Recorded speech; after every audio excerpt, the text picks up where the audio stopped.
Lecciones de Anatomía Médica. Capítulo 5. Enfermedades del sistema reproductor. Sección 1. Enfermedades de transmisión sexual. Tema 1. La infección por VIH.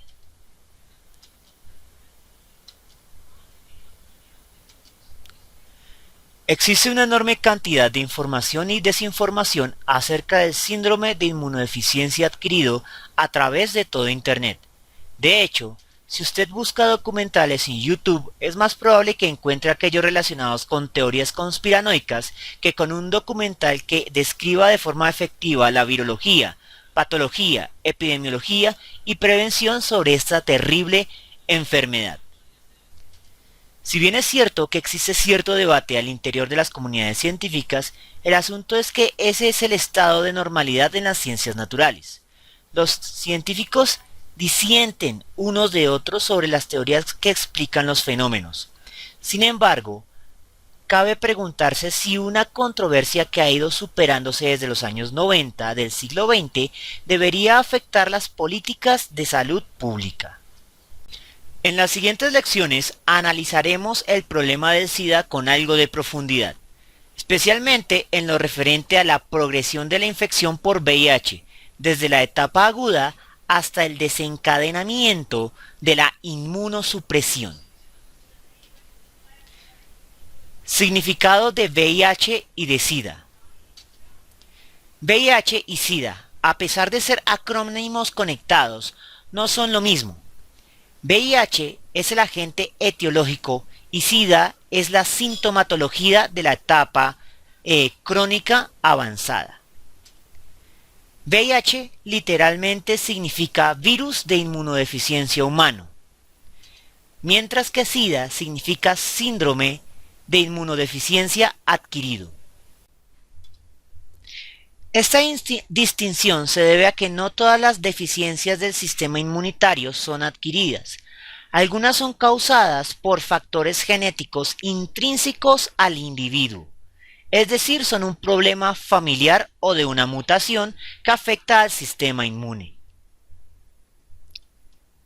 El SIDA tampoco es una enfermedad en sí misma, al menos no una enfermedad única. Se trata de un cóctel de enfermedades que atacan al individuo con un sistema inmune debilitado en uno solo de sus linajes celulares, pero lo suficientemente importante como para dejar inactivo al resto del sistema inmune. Nos referimos a los linfocitos T CD4. Aspectos médicos de la infección por VIH. La enfermedad causada por el VIH se divide en tres momentos principales: la etapa aguda, la etapa de latencia y la etapa de SIDA. Etapa aguda de la infección por VIH.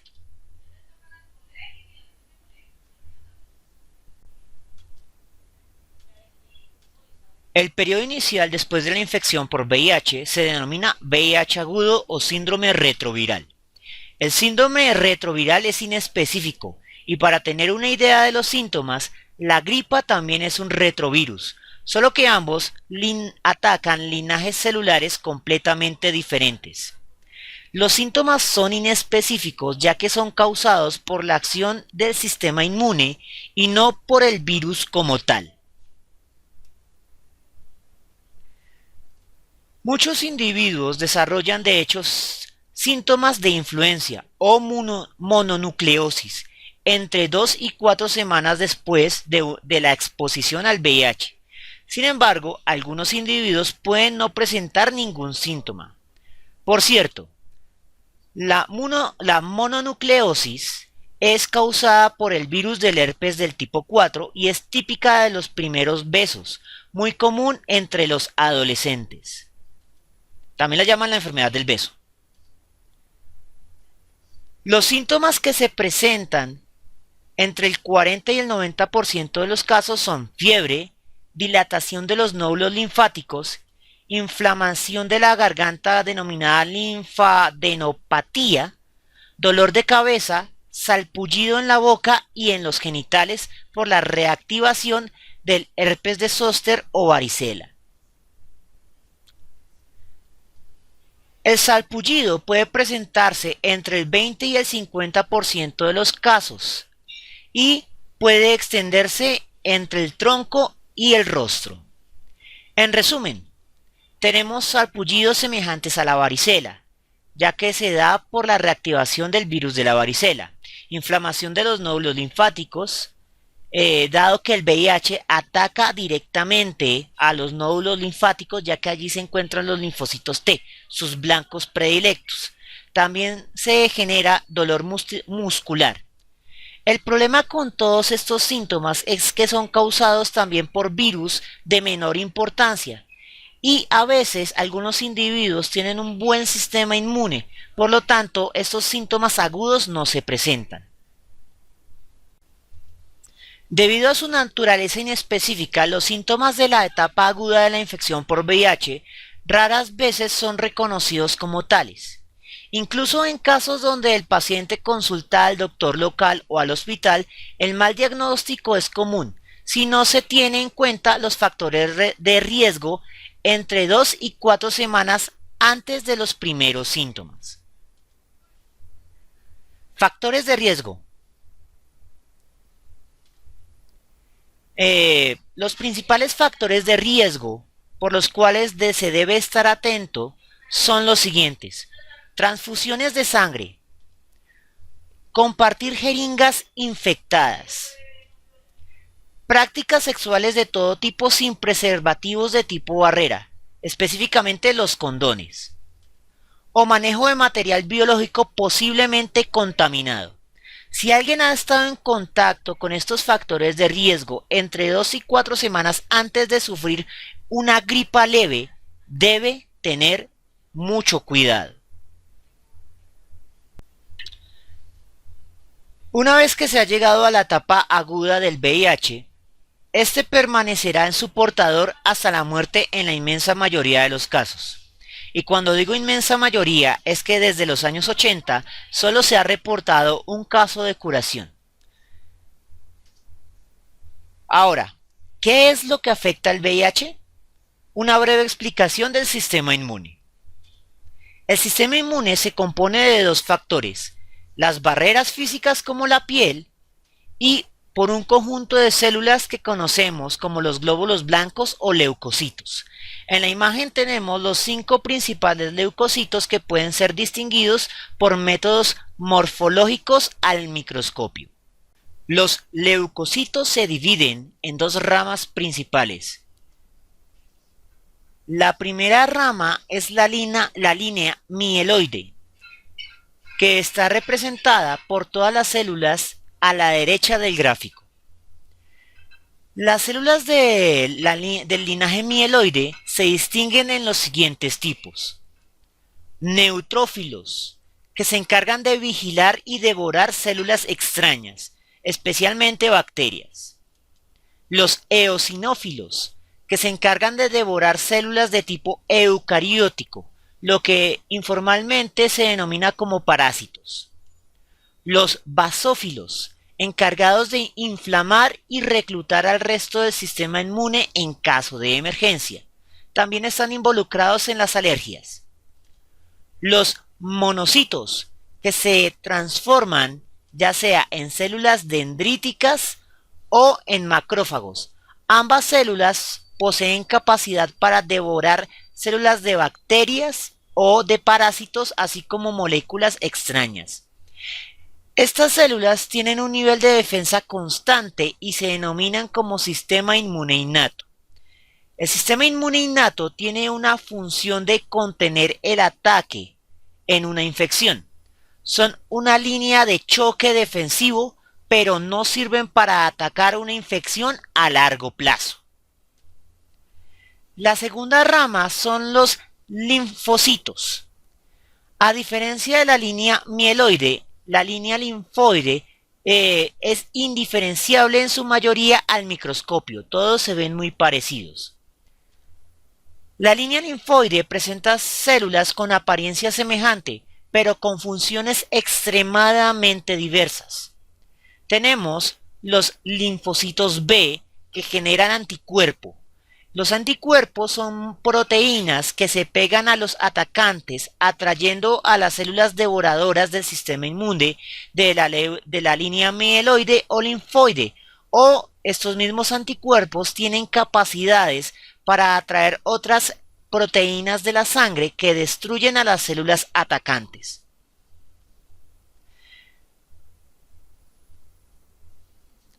También nos encontramos con los linfocitos T, que se producen en el timo, pero que a su vez tienen funciones muy diversas, por los cuales se los han diferenciado por sus proteínas de membrana que son parecidas a los anticuerpos.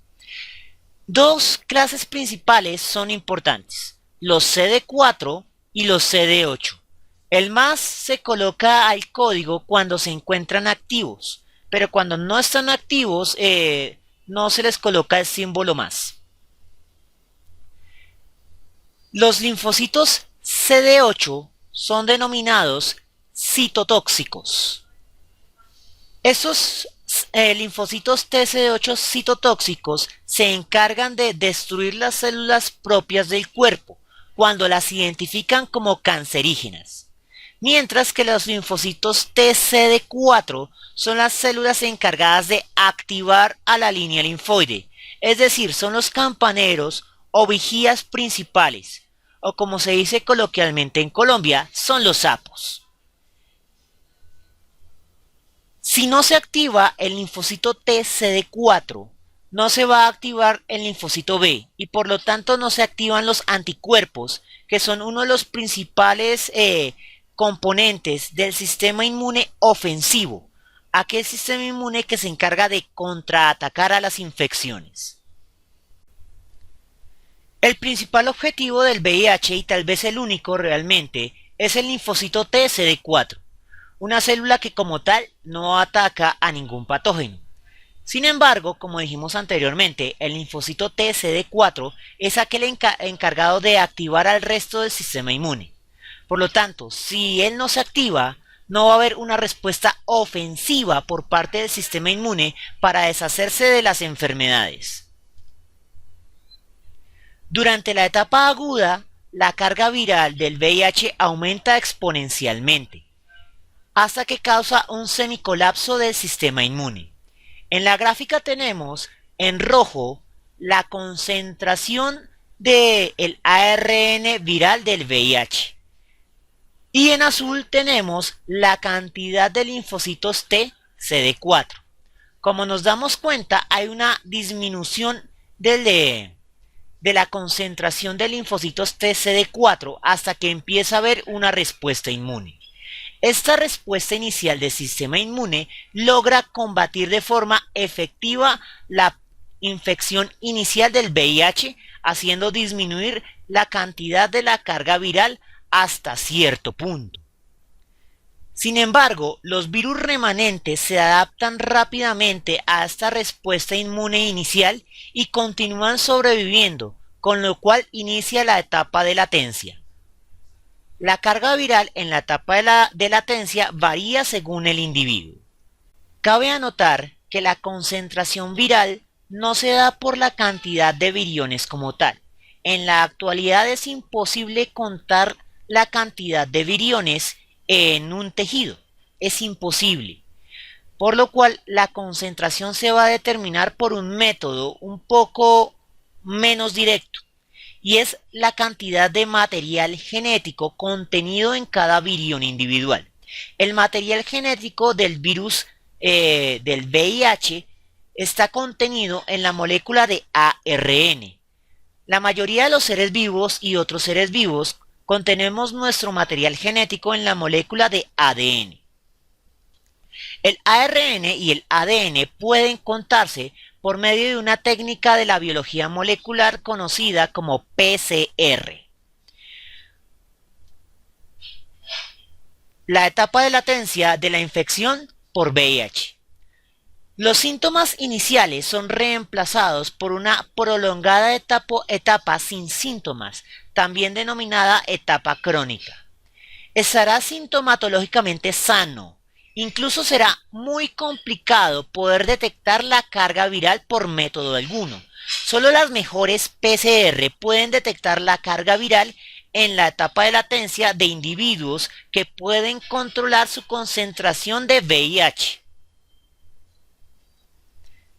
Aunque parece que el virus se hace más lento y letárgico, realmente continúa su replicación a gran velocidad, pero sin diezmar aún el sistema inmune. Esta etapa posee una duración variable que depende de factores intrínsecos del virus, como su subtipo y su cepa. Igualmente también depende de factores intrínsecos del anfitrión, como el poder de su sistema inmune, y de factores extrínsecos, como la buena alimentación, el ejercicio y el modo de vida. Por lo general, el intervalo de duración de la etapa de latencia o crónica va a ser el siguiente.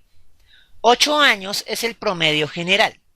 El intervalo inferior es 3 años y el intervalo superior es de 20 años.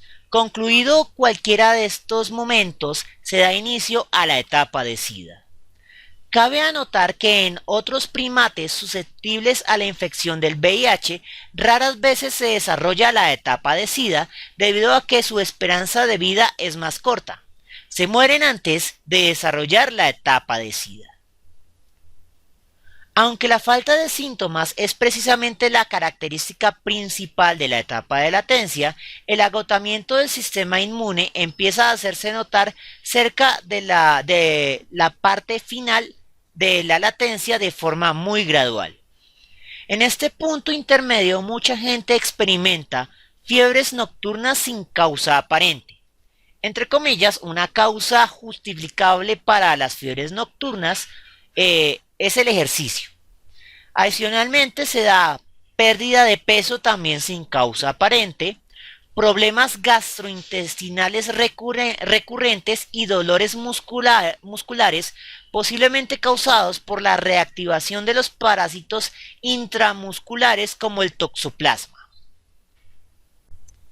Entre el 50 y el 70% de las personas también desarrollan una linfadenopatía, o sea, una enfermedad semejante a las paperas en la cual se inflaman los nódulos linfáticos del cuello, pero sin experimentar dolor y tampoco sin que se desarrolle fiebre. Estos síntomas pueden extenderse hasta por 6 meses. Existe inmunidad hacia el VIH que puede dividirse en dos categorías. Los progresores lentos, los que en realidad se enferman, desarrollan la etapa de SIDA, y los controladores de la viremia, que pueden conocerse como inmunes. Los controladores de la viremia pueden reducir la carga viral a niveles indetectables por la mayoría de los métodos clínicos y se requiere de las técnicas de laboratorio de investigación de punta para poder detectarlos.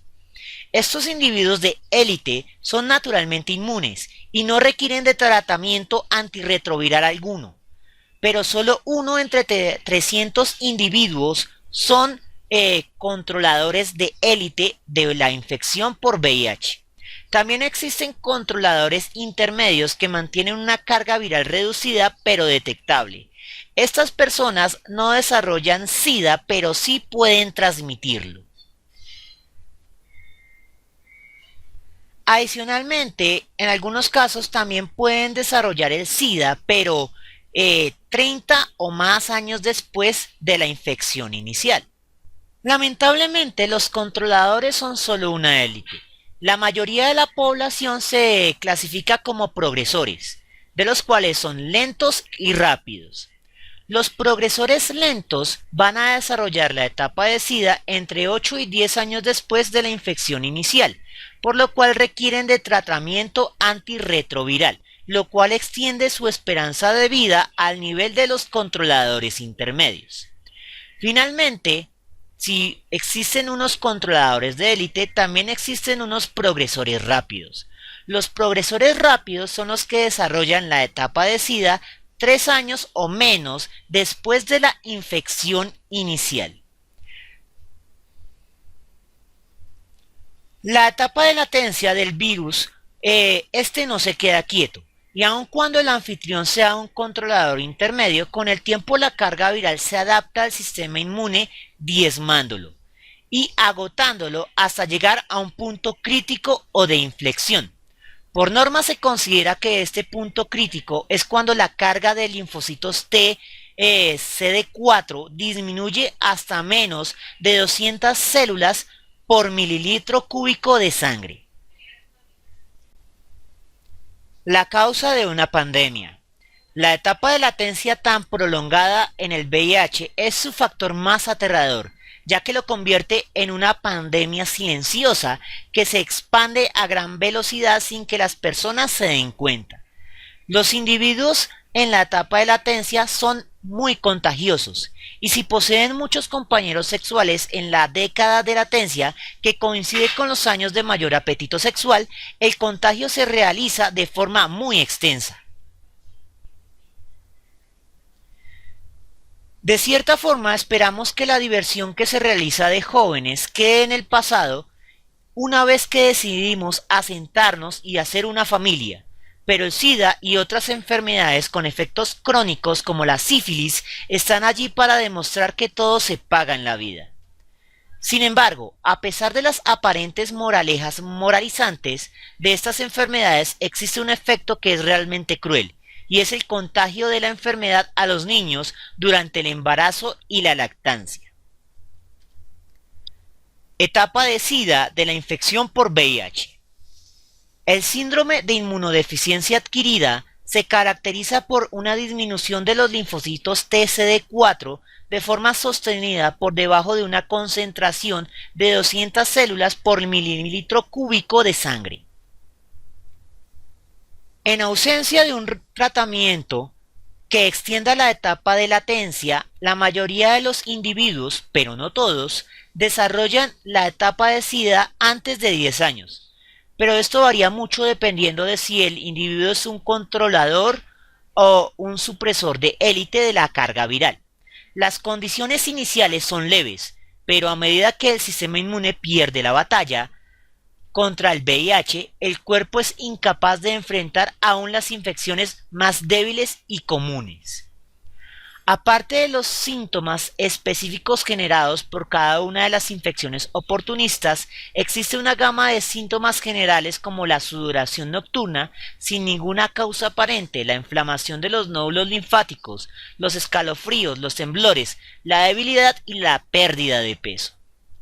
Del VIH se puede decir dos cosas: una disminución del conteo de linfocitos TCD4 y una neuropatía debido a su capacidad de infectar algunas células gliales que se encargan de apoyar al sistema nervioso.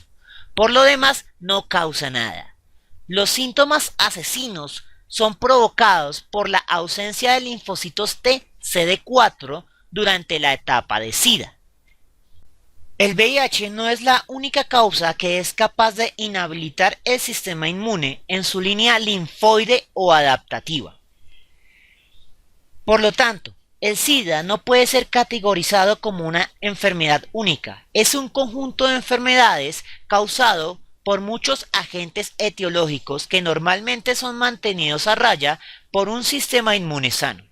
En cualquier caso, otras causas que pueden generar un debilitamiento del sistema inmune son: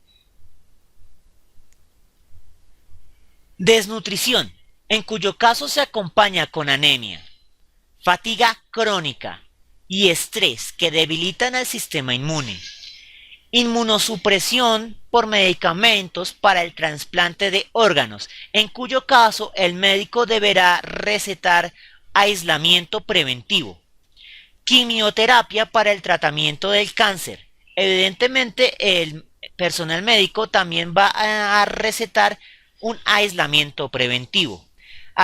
Además, existen varios tipos de cáncer como el linfoma, la leucemia y el mieloma múltiple que pueden imitar algunos síntomas de la inmunosupresión y por lo tanto de la etapa de SIDA. El envejecimiento como tal, el cual va debilitando gradualmente la capacidad inmune del cuerpo.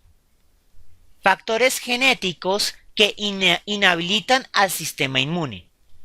Algunos tratamientos con antibióticos específicos para algún tipo de bacteria que pueden debilitar el sistema inmune en general. Dado lo anterior, cabe la pregunta, si el VIH no mata, ¿qué es lo que mata? ¿Cuál es la característica mortal de la etapa de SIDA? Bueno, la respuesta es amplia, pero primero vamos a analizar los virus oportunistas.